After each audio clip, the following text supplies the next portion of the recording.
Probably not. Okay, I think it's just going. Every fucking time I start one of these things, it's always like, wait, is there a countdown? What am I doing? Oh, wait, welcome to Growth Talk. Anyway, with that said, welcome to Growth Talk, episode 7. We're here with Lijo, aka Lindsay, INTJ. So Awesome. welcome, Lindsay. Super glad to have you Thanks. on the show. Lindsay has a fantastic channel, which I will put a link in the description for. It's really amazing. There's so much good OP-related stuff on there. You have good lighting, you have good production quality, you got funny stuff, you got informative stuff, you got pretty much everything you want, and it's one of the best resources on YouTube for OP-related stuff. So please check it out if you want more info. I can't recommend her channel enough, but I will put it in the description for you guys to click on. So anyway, happy to have you, Lindsay. It's so Thanks. cool. I think this is really great. And yeah, super happy. I've said that like 5 times now. Okay. I think I'm happy to be here, so. Good. I'm glad. Okay. So with that, let's start off with the question I ask at the beginning every time. What is an INTJ to you? Like, what are the, if you were going to describe someone, what an INTJ is in like 5 minutes, what would be your spiel? I would say an INTJ is someone who has a relatively well-articulated trajectory of life and the things that they're navigating through life and the things that they're moving and shifting through like the period of time and space that's in front of them, but not always the most articulated version of that in reality. So we are going to be the kinds of people that really are kind of, and it's so cliche, like INTJs are very future focused and, they have a 10-year plan. And it's like, we definitely have a direction that we're going towards all the time mentally. Like there's a few channels that we're working on and we got like those channels going and that's pretty much it. We're not really distracted by the shiny objects, I guess you could say, like in the room. We usually just skip right over those or trip right over those. And and we're just kind of going and just relatively focused, but not always in the delivery in reality. So that's something that actually people who have had severe sensory, such as yourself, have really helped me understand better. Not even trying, just having conversations with them, I have become more in touch with how little sensory I actually do, even though I feel like I'm doing a lot because my brain is considering all these elements, So we're people who have a trajectory, clearly, but sometimes reality lacks on the way there. Okay. Yeah, I'd say that's, sounds like a good description to me. I think most people, if they would look at your channel, would not necessarily think that about you, right? That you're tripping over like the physical stuff. Because I feel like everything is very like SE friendly on your channel and fairly SE Thank you described, I would say. Like stuff's pretty clear and like the lighting's good, the makeup's nice, the colors, everything has like a nice, so it feels like, definitely a lot of good SE going on there. It's funny. A few days ago, I posted a picture that I happened to find in a senior yearbook of myself, and it's like the one picture from the senior yearbook, and it was like I got the superlative of most musical, and it's like little Lijo, like with like a vinyl record, like all pasty, like looking over my shoulder, and everyone's like, "Oh, there's the INTJ." Everyone's like, "That doesn't even look like you." I'm like, "I know, it's been a process in learning how to sensory over the years, but you get there eventually." Yeah, I mean, does anyone look good in their yearbook photo? Like, I can't even look at mine. I look at it like, oh God, I never want to forget that guy, like whoever that is. Yeah, it wasn't the best years of my life. We'll just leave it there. Cool. So like, okay, so I feel like that describes NI really well. Like you guys are really focused on that abstract space and maybe the details of how that gets implemented maybe go to the wayside. So how does like TE factor into that? Is it like, does that kind of supplement what you're doing with NI? Is that involved with the purpose of the trajectory at all, or how does that work? Yeah, I think especially the fact too that I have play over sleep. I mean, I'm getting a little extra there on that TE and it's masculine. So when I'm thinking about something, and so both of my saviors are masculine, masculine NI and masculine TE. And so very punchy with where are we going and then what works on the way to get there. Okay. So I'm constantly like, you know, if you're thinking of TEs on the spectrum, it's looking at what will and will not work in this situation. And that's kind of how you get the block banging analogy, especially with like NT, you know. But I'm constantly trying to like fit in, like, is this the best thing to work? Is this the best thing to work? If we switch it around, like it might not look pretty, but I don't really care. Like it's gonna work better. So yeah, sure, just slam it in there, like so we can keep moving forward. That's how I feel like my TE is utilized a lot. It's very practical. It's very kind of work oriented, and it definitely helps to keep the progress forward with NI moving forward. Yeah. Okay. Okay, so it's like get it done efficiently. So like, so is FI kind of driving the trajectory itself, would you say? Or like where would FI play into that? My FI is funny because it's like I have sleep and consume as demons, and both my demons, both my demon functions are feminine, right? Since both my saviors are masculine, so I have this demon feminine FI who is just like wishy-washy all over the place. And I feel like the same thing for my sensory. It's like I feel as though both my sensory and FI are kind of like water that's like on a plate and you're like trying to like bring it across the room, and it's like constantly going everywhere. And so for me, harnessing like, what do I truly care about? Like, do I actually care about this? This is actually important to me in the sensory. Is like that takes me pulling back so much from my saviors, because my saviors just want to be like, it doesn't even matter. Like, we're just kind of like, come on, jump on board or get off the train, you know, and like yelling at my SF. And it's been a process to really stop myself in that motion of just like, how do I make things work? How do I make things work? To actually stand back and look at like, do I even care about this? Do I really like this? Like, is this meaningful to me? Am I doing what I like to right now in the present moment? Okay. Yeah. You know, that's weird. That's also factors into that demon consume. So. Okay. I can relate to that a bit, at least with having double feminine demons as well. It just like with feminine, with FE is the most like flowy thing out there. And it's like I'm grasping at air trying to figure out like what's going on with that. And it feel like it changes every like millisecond. So it's like, yeah, definitely. Yeah, we're both part of the demon feminine feelings squad, the bitchy feelings surface. Yeah, absolutely. Oh, shit, I had another question. What was I going to say? You're asking about my FI. Asking about the FI and it's feminine. And well, I think I lost it. So let's go to the next question. I find it again. Yeah, maybe it'll come up later. Okay, so another question is, so like we have, it's like a theme on this show now, where like I ask, what's your last functions spirit animal? So like, what animal would represent that feminine SC last? So for me, when I was talking with Rose, I kind of came up with it on the spot, but I would say for the it's like a bunny. Yeah, like a cute like scared like bunny that is. Oh, I see that for demon feminine feeling. Right, you can see that, right? So that's I think that fits probably me pretty well. If you had to say for SE, what would you say? I would say a baby deer, because you think like a baby deer like Bambi, it's like they have these long legs, but they don't really know how to use them yet, you know, and so they're trying to like walk around. They're like, I have a body with legs attached. And then they're like trying to navigate, but like everything is kind of like liquid. They're just like, I don't even know if I'm straightening this right. Is this kind of right? I'm trying to move from A to B. Am I getting there? Is this like, and so that's kind of how I feel like my demon feminine sensory is. Now it's like, if I go on the same thing for a long time, heck, you'll think I'm a pro at it. But generally across the spectrum, it's a baby deer all the way. Okay, that's a great choice. I can picture that actually. The deer just like, oh god. Okay. That's very much it.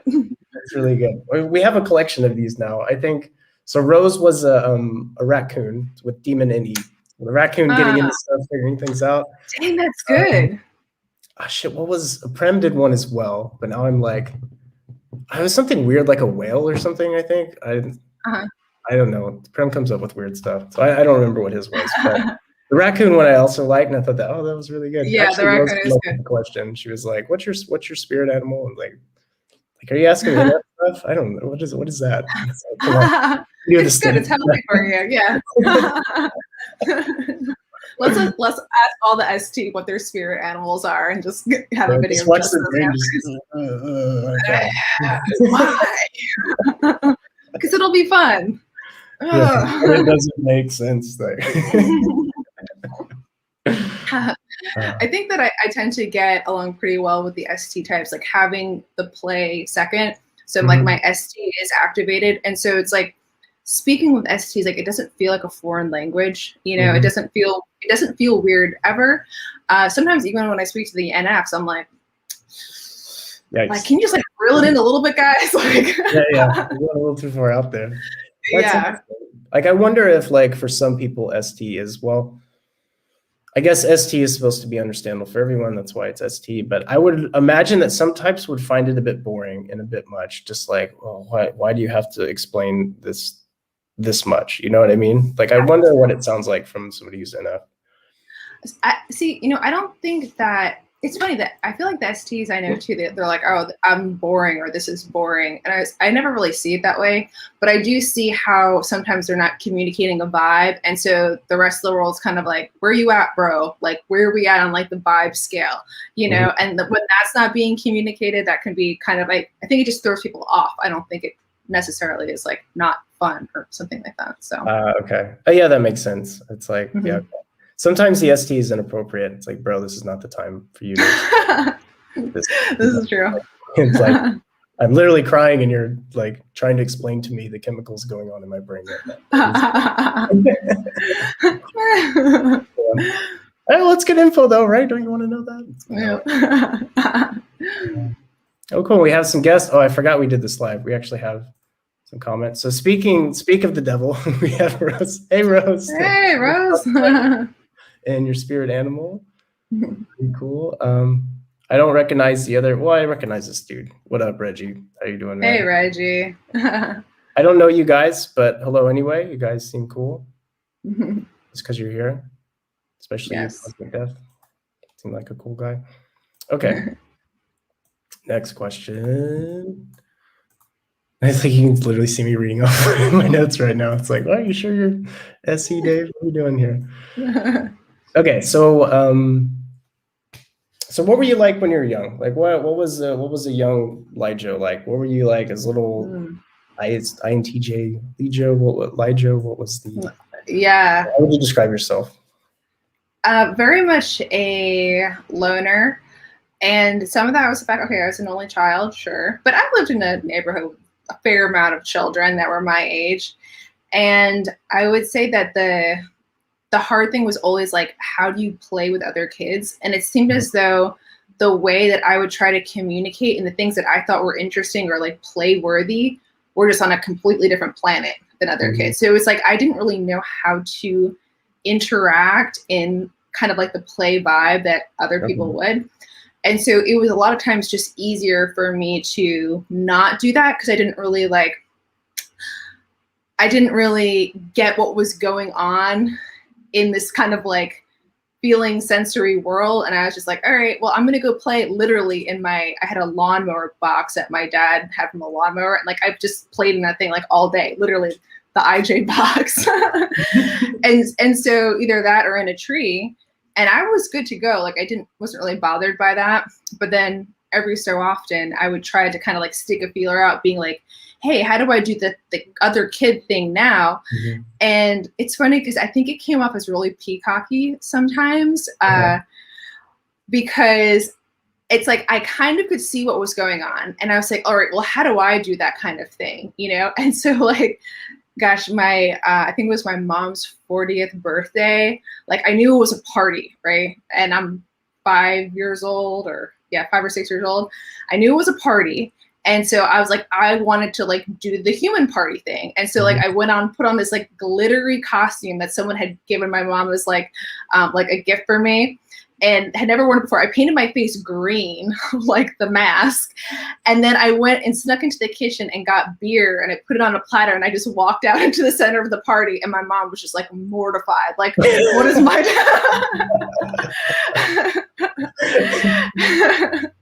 And so I think that's a good metaphor for like me trying too hard, like at different points in my life. Like, is this how you do the SF thing? No? All right, cool. I'm just gonna like retreat and like, you know, do some more practice over here by myself, you know? And then like I throw out another, like almost like you're throwing out like a line fishing, you know, like, did I catch anything? No, it didn't work. All right, we're gonna reel it in for the next time. So that felt a lot like how my childhood was. Overall though, it was fine. Yeah, well, it sounds like you were experimenting a lot and you were trying to figure out, wait, this doesn't come natural to me, so how can I, wait, what if I put a bunch of glitter on myself and I wear a green mask and is this what other kids do? And yeah, exactly. Is this what other kids do? Yeah. I don't know. And come to find out that it really wasn't. But I think, you know, a lot of kids like hit it off the mark in some way. And then it's just kind of like, how resilient are you and trying again and again? Yeah. And what about yourself? Was it a trying process like that, or was it more natural? Oh, yeah, I think it probably was for every kid. Just there was a different area where they're like, wait, how do I do this? Like, what do other people do? And then you try to do it and you fall flat on your face because you have no idea what you're doing yet. Yeah. I think with Demon FE is like pretty simple. It's like, why don't the other kids like me that much? And I think that was like difficult. And I mean, not liking me was the feedback I got from the tribe because I was pretty weird. I guess every kid's weird, but I felt very weird compared to the other kids. And I don't know. I think I made fun of other kids a lot.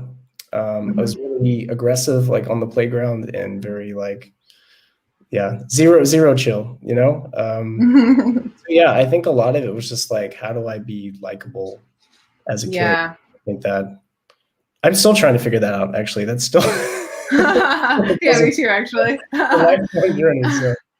Yeah, I know a few ISTPs who they said like as kids, like their kind of mechanism for doing that is like they were just trying to make people laugh. And so like even if that was like kind of like being like the class clown or just like doing something crazy, even if it got them in trouble, if like they can make people laugh, they were like, okay, like I know like, you know, people like me in this way or whatever. And I was like, that's really interesting. Like that was their metric, you know? Dude, that was my total, like my only line. It's like, oh, I can make people laugh though. Okay, this is how I'll do it. And I got in so much trouble for that. Every day I would do something at expense of myself just to get like a laugh. Like one of the big turning point for me, I think, was like, so in second grade, it's with Mrs. Wilson, who absolutely fucking hated me for good reason. And like we were supposed to write like a story of like what we experienced when we entered the classroom in the morning. And I wrote one of her yelling at me. And then when I went up to present it, I did it in her voice. And I started like basically yelling at me. And then she got so mad and she sent me to the office and I got sent home for the day. But I did that all the time. And it was because I needed that laugh. I was like, oh, the kids like it. Like, right. Oh, dang. She was like, no, we're not doing that today. Yeah. Teachers were not my friend. They weren't a big fan of me. That's everyone, right? Everyone's trying to figure out like how to make it in this world, how to interact with people, how to do this stuff. And luckily when we're young, we have the endurance and the patience to like constantly land on our face. Now, if I like had to figure that, I would not have the patience or the durability. That's a good point. Yeah. So, the formative years. Yeah. So like, during your childhood, did you see like Demon SC or Demon F? Like, was there like some events? Well, I guess you kind of covered one of them where you kind of painted yourself up, and it was. I guess. But like, did you see that as like a recurring pattern early on in your life that you weren't like either following your FI or figuring out the SE stuff? Like, what were some big baby tidal wave-esque moments when you were young? It's funny. It's like I felt like I was maybe a little bit more in touch with my FI. You know, it's like I kind of feel like all kids kind of see like their DI in a way when they're younger, because it's like all you're seeing is like your selfish like field of reference, and it's all about like I want this, I don't want, you know. I do know that like once I got to be a little bit past that age, like once I got into like second grade and older, I started to become more conscious of, I think, like really like my TE, because it's like I wanted to make things like work for my teachers. Like I didn't want people to be mad at me, like my FI. At the same time, it's like my earliest memory was literally like running with a stick and tripping over a hose and almost like poking my eye out. I have this scar you can't see, but next to my right eye, that was like literally my first memory of anything in life was that.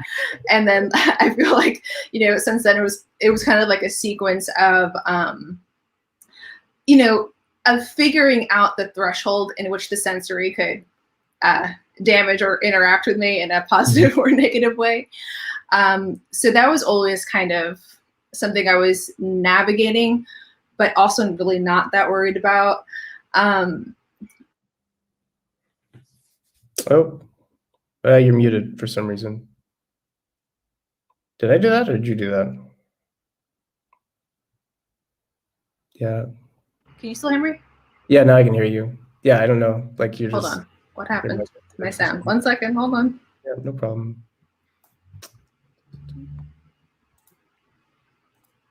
Oh, Ian, sorry, man. I know you. I did not see that. What's up? Wait, okay. Are you back? Yeah. I was like reading some of the YouTube comments. Okay, weird. I don't know what happened to my sound.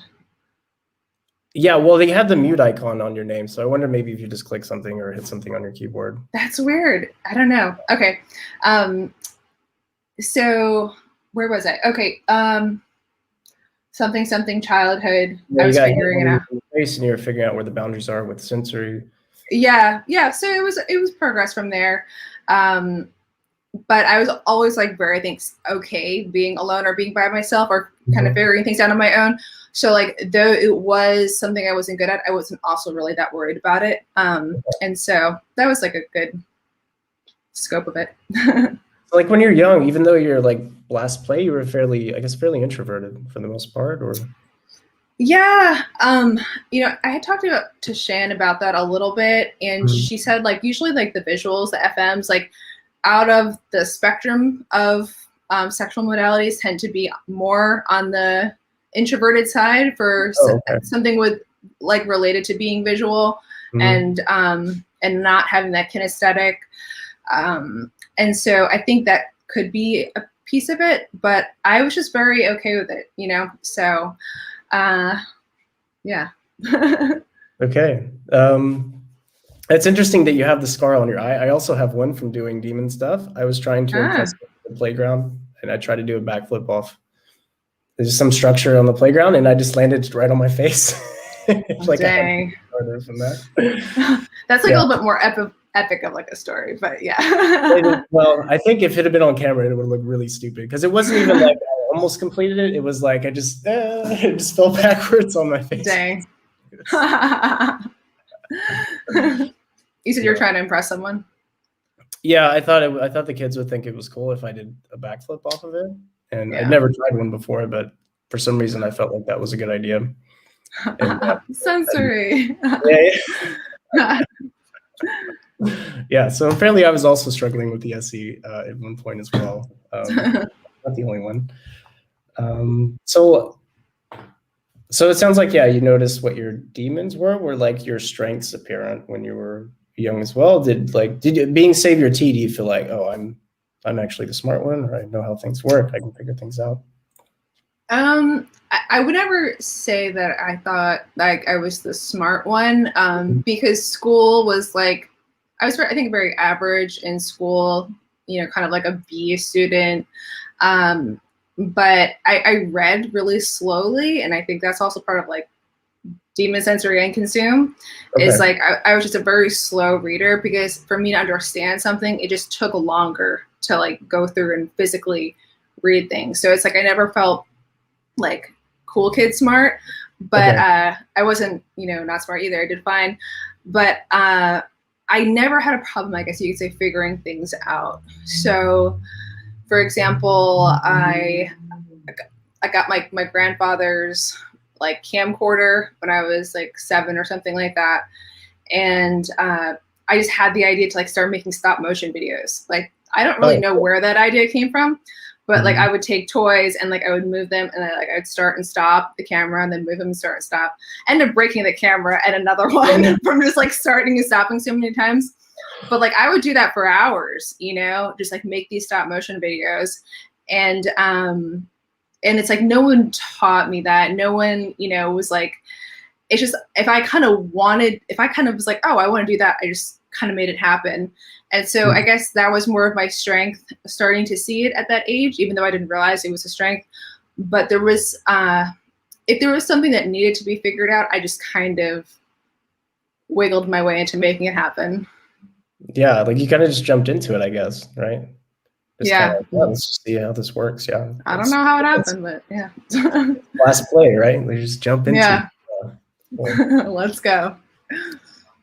So we had Joyce on here, who is NITI, and she was saying, as a young person, that when she was really young, that her experience was she felt like everything around her was kind of disorganized, and she felt like no one really had a plan. No one had really goals in their life. I feel like everything around her was just kind of chaotic, and she felt like she was the only one that was kind of trying to bring everything into some sort of formative path with some sort of basis of organization. Did you have anything similar like that with your NI? Did you feel like you noticed like just a lot of chaos around you and nobody was doing anything about it? Or?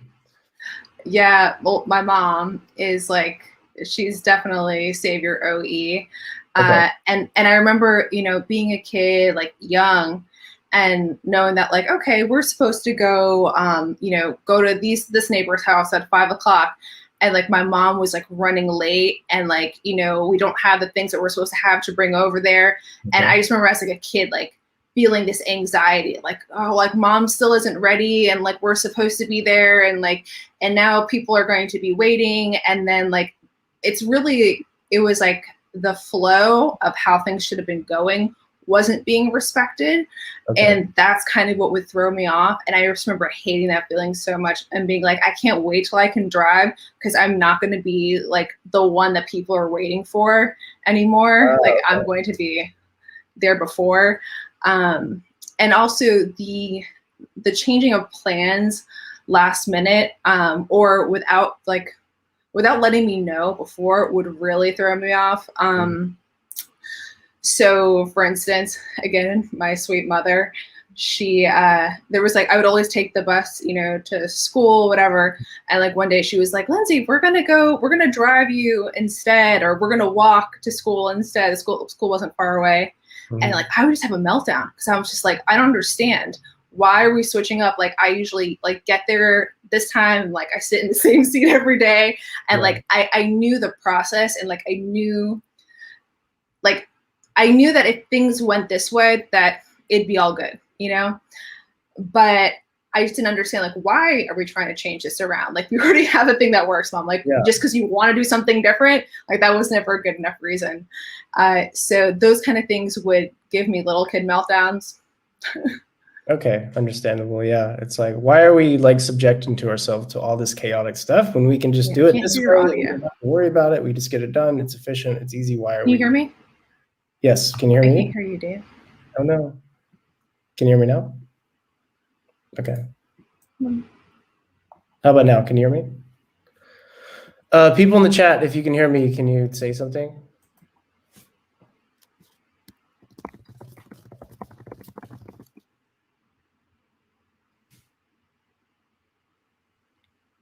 Okay, I can hear you again.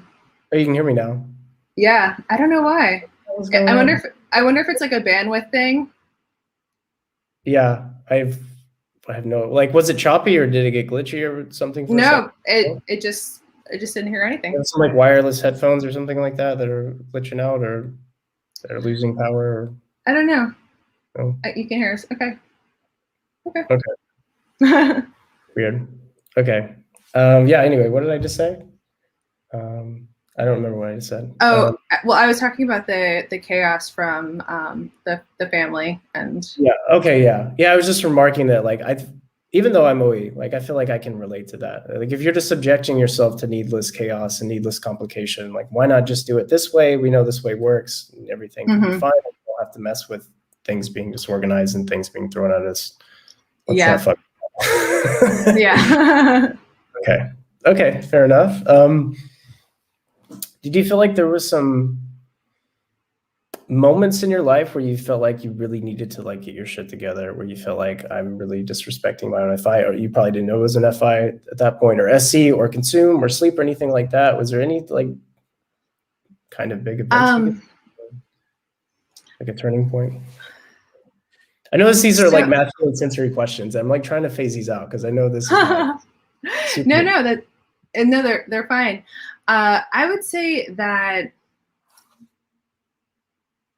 probably when it would probably be related to my FI and not having that comfort with working with it myself, and therefore feeling a greater gap between me and relating to other people emotionally, because I felt weird with my own emotions. Like I was kind of like, oh, can we just like shove those over in the corner somewhere, not look at them? Yeah. And then when someone else would be experiencing emotions or really intense, feelings either way, to me, I just saw it as like sensory chaos. Like the emotion of the other person was sensory chaos, which is really not how you should be looking at other people's emotions.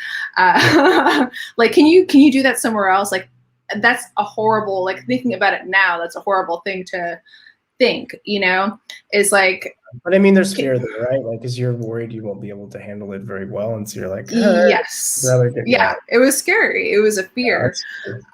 Fear of the chaos that happened to be emotions. And so when I realized that I needed to be able to not be fearful of that, and I need to be able to be more proficient with how I could be in any, ideally, and this is the kind of the IJ prepper mentality, but like I want to be able to be in any situation and be like, I have a tool for that, so that I'm never not prepared in a certain context for something that I could have trained my brain in.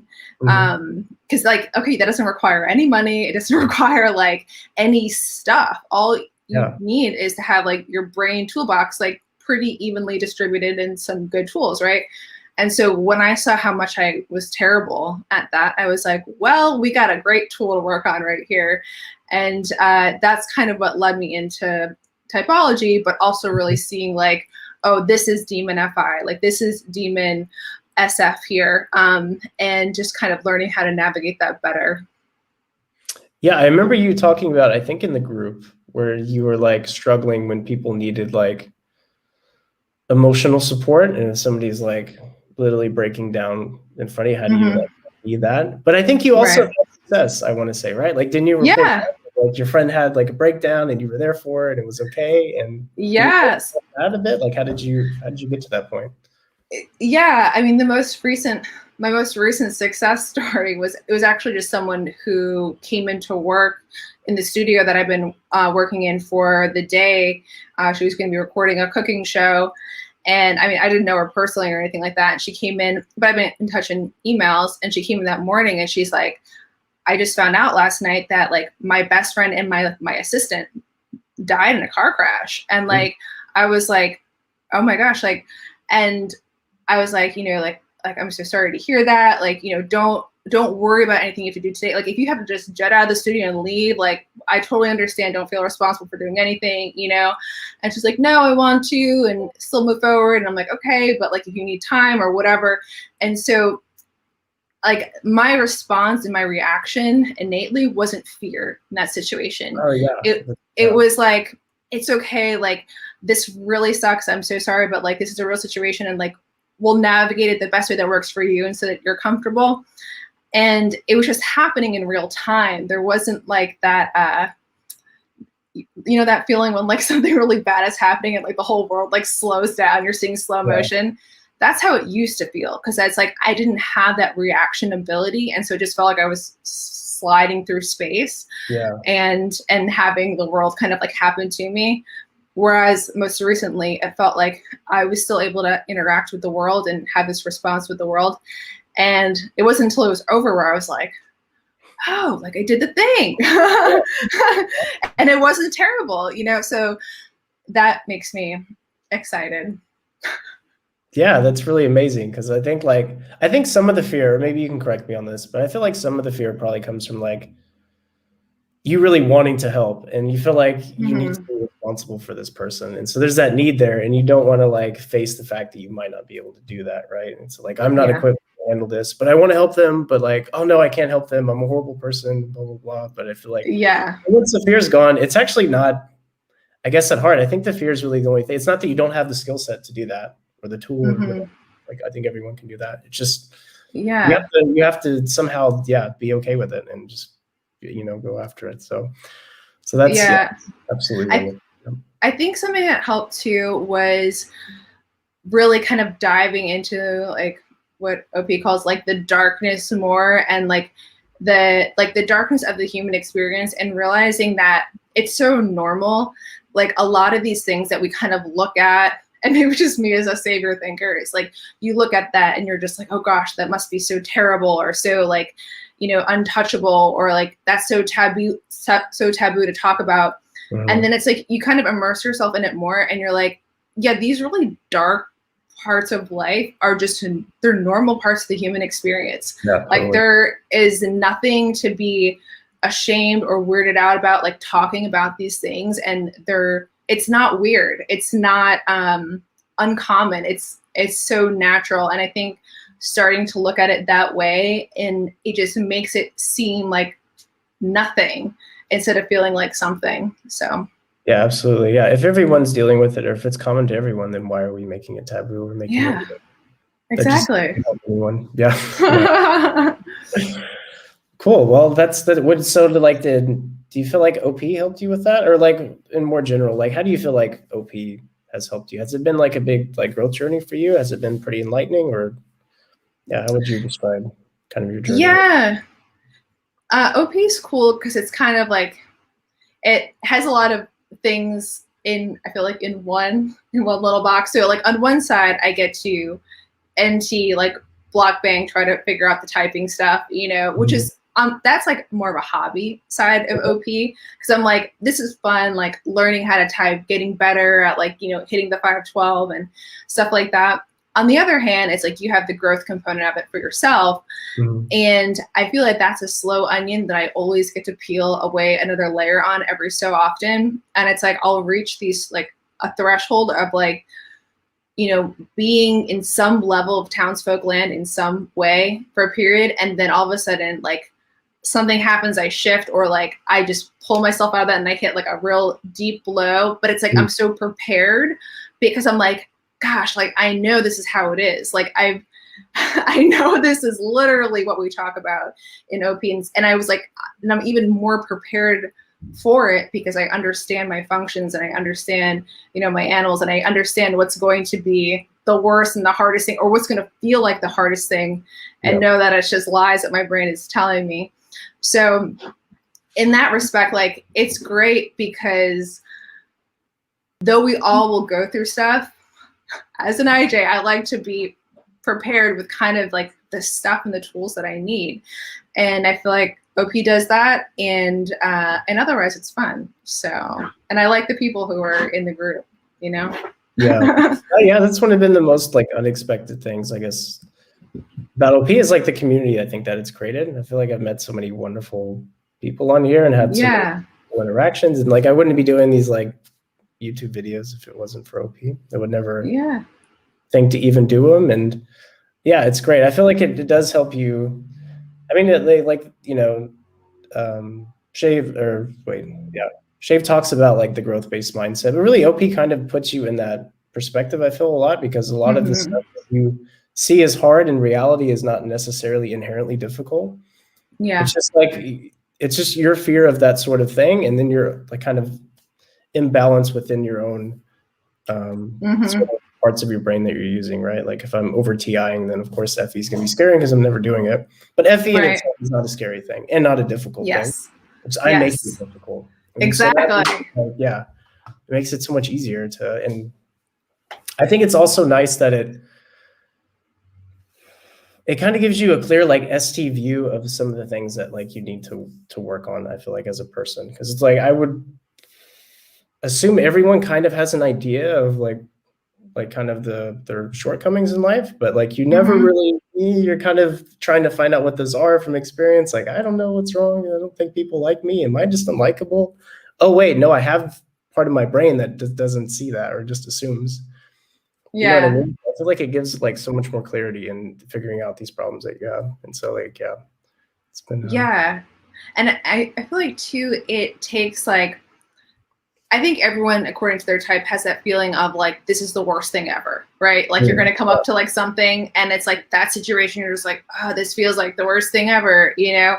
And I remember before I was in OP, when I had started this newer job, it was at a very chaotic NF kind of company, like lots of energy just running, like chaos everywhere. And I remember going into these managers meetings and seeing that like people would just have ideas and then nothing would be accounted for, and no, like all the pieces are just flying, and I'm like, who's taking responsibility for any of this? And I felt like I had to take responsibility. So I'm like, otherwise it's just gonna blow up. Like no one else is paying attention, you know? And so then like taking on all these responsibilities that really weren't mine, but save your state, you're responsible, right?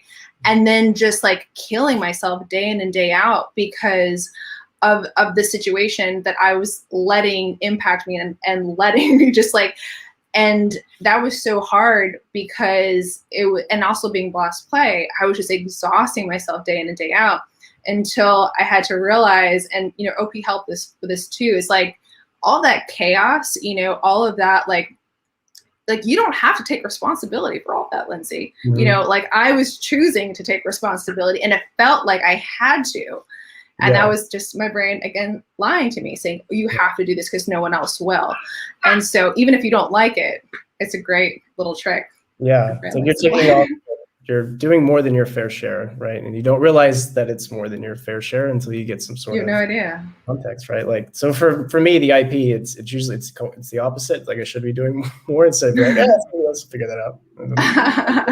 It's like, it's the opposite growth path, I guess, realizing like, hey, you can do more. Okay, it's not going to deplete your energy. The only reason it depletes your energy is because you're so used to doing stuff for yourself that when you have to do something for somebody else, I'm like, oh God, I'm so tired. Like, you're not used to it. It's not because it's that tiring. It's just you're not used to using that function, right? So, and also being energy dominant too. Oh right? Yeah, so you know, the energy. Yeah, you're like too much energy, too little. Okay. Gosh, it's terrible. I feel like it controls my life, you know? It is. Everyone's like I'm on a constant energy quest. Like, okay, how can I like constant have, like just energy? Because I feel like that's all like. But I wonder if you'll relate to this. So for me, it's like when people say they don't have enough time for stuff, like I don't really understand that. Like there's a 100%. Lot of hey, oh, I don't have time for this, I don't have time for this. I have plenty of time for all that shit.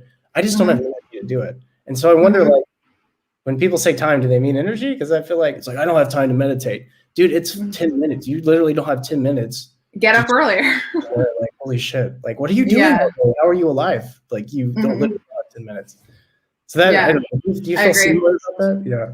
Yeah, I feel like I don't usually believe people's like, I don't have time. If I were to say to someone like that, I don't have time, they would be like, okay, she really doesn't have time because of how I kind of stuff my time slots into the day. Like they're very close side by side. But that's some of that blast play. But it's also like I don't like doing that. Like I want to have more time just to like not do and more time just to chill. And I always feel like I'm trying to battle with like I'm so like no one asked me to do anything else because I'm like maxed out right now. You know, like that's my perception because it's like my brain is trying to hobby sleep like all the time. And I'm like, oh, I want to preserve my energy, please. But you know, and so like, yeah, it's so interesting. I really do see that. And, you know, Dave and Shan don't talk about, like, they talk about it a good bit, I guess, but like, I feel like being energy dominant is so real. Like, I'm like, yeah, that's real. And I see people get into that same language habit as I do of that, like the energy thing. And then I'm just like, oh, there it is. There's energy dominant. I feel like the info dominants are like a little bit harder to see, at least from my perspective, just not being one.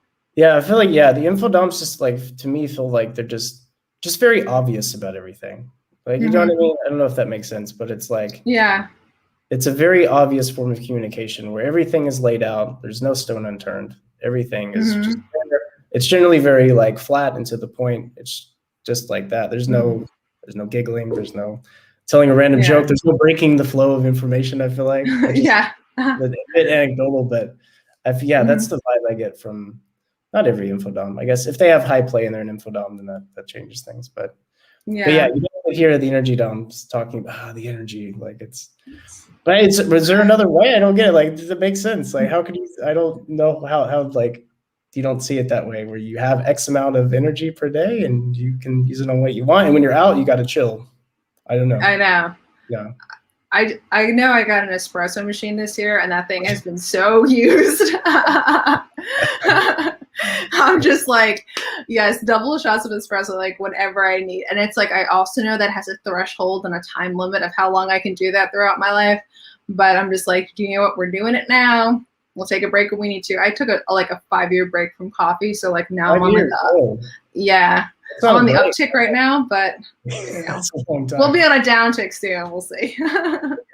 Yeah. So and you got a machine. It's probably a nice machine too. So you get like good quality stuff. Man, that is a dangerous thing to have. It is. It's great. It's magnificent at the same time. I'm sure it's it's wonderful. Yeah.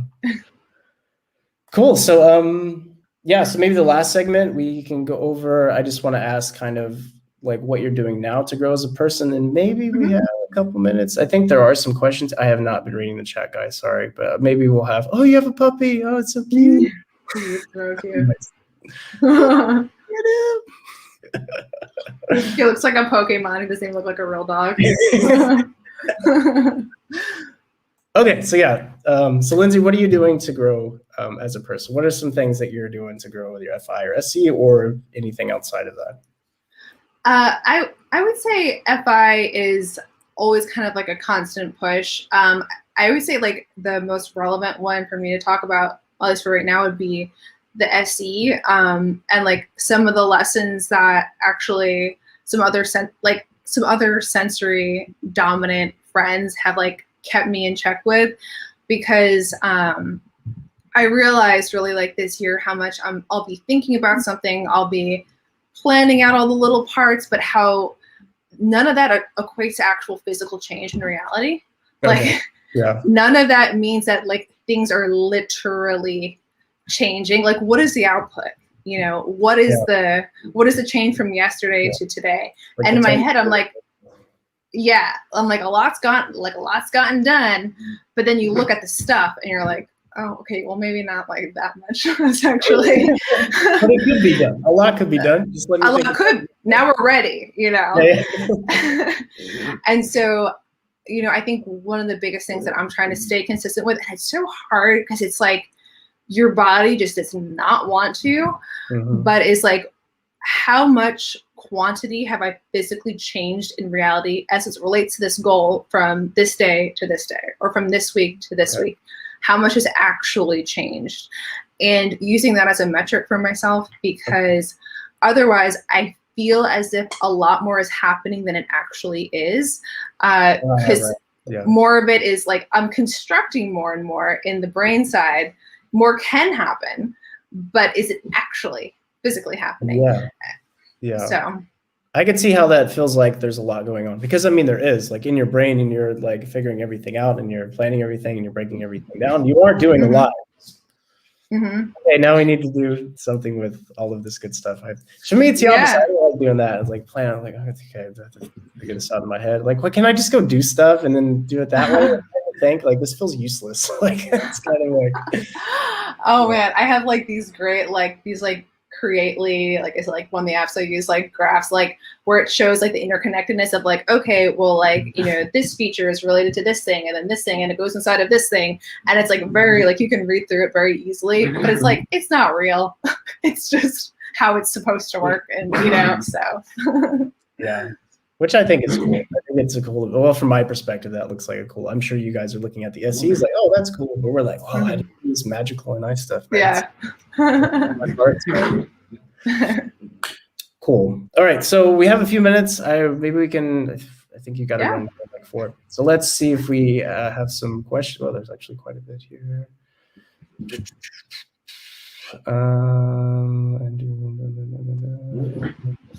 Oh, here we go. Lindsay mentioned the INTJ box. How are free lawnmower box. This is a commonly known term. What does it mean? Yeah, so the IJ box is kind of a common, I guess, anecdote that we talk about, and it's just that IJs like to draw from their box of same, and that's either the same concepts like NI, like so the similar principles that you already know, or if it's SI, it's going to be like a known information in reality based on how things will produce predictable result.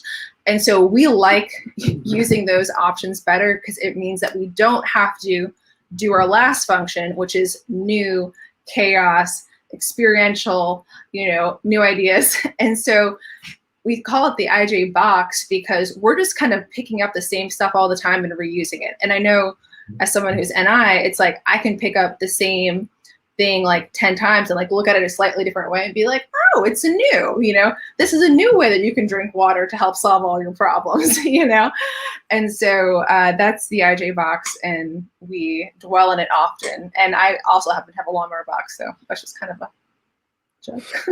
Nice. So like, I feel like it helps you guys simplify things. Like you have the neat box. Okay, this works for everything. I don't need to bother myself with all these possible things that can happen. I have my box. My box does everything for me. Is it kind of along those veins, I guess? Yeah. Yeah, it's like you feel like you can trust it. Like I can trust what's in the box. I would imagine, yeah. Like this is trust me. I've spent hours and hours and hours perfecting this box.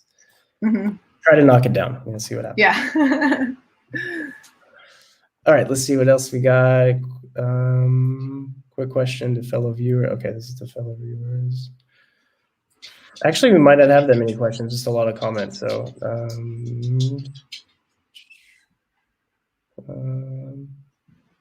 okay, well, I guess that was really the only question. So, cool. Hopefully we have so we have a few more minutes for quick goodbye. So, thanks again for doing this, Lindsay. It was great talking to you.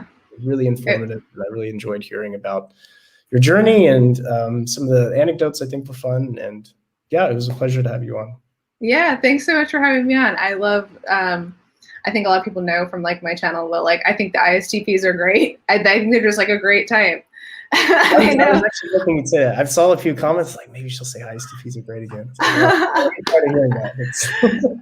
And it's funny too. I think I said it like enough times like in the past so that like I've garnered a little following of like ISTPs now who come to my channel. Oh, yeah, you want ISTPs to like you, just tell them how great they are. And it's like, I wish I could say it's some like IJ plan to like conquer the world, but it's like not really. I just think that they're great. Just recruit a bunch of ISTPs to do your bidding. That sounds like a pretty solid plan. Just tell them, hey, I mean, oh, you do? Okay, I'll do whatever you like.